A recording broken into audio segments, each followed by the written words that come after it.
Hey guys, আমি আর রাকিব আসছি তার ছোট বোনের বার্থডের কেক নিতে। তো দোকানদারকে আমি বলতেছিলাম যে 2.5 পাউন্ড 2 পাউন্ড এই কেকটা দেন। তো আর রাকিবকে আমি জিজ্ঞাসা করতেছিলাম যে কার নাম লিখে নেবে, সে বলতেছে তার ছোট বোনের নাম।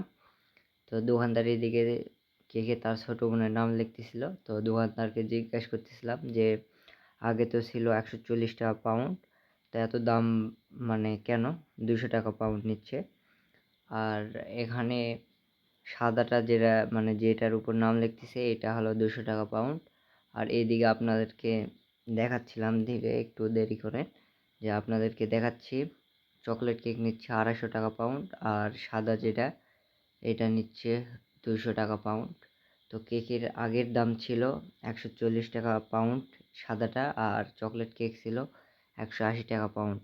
তো অনেকটাই দাম বাড়ছে। আমি দোকানদারকে বলতেছিলাম যে বাংলাদেশে কোনো কিছুর দাম বাড়লে আর একদমই কমে না। এই যে চকলেটটা হলো 250 টাকা পাউন্ড, আর পাশে যেটা ছিল ওই যে সাদাটা আমি হাত দিয়ে দেখিয়ে দিচ্ছি, আপনারা দেখতে পাচ্ছেন, এটা 200 টাকা পাউন্ড। তো আমরা 200 টাকার পাউন্ডে 2 পাউন্ড নিয়েছি। এদিকে দোকানদারের নাম লেখা শেষ, আপনাদেরকে একটু দেখানোর চেষ্টা করতেছি।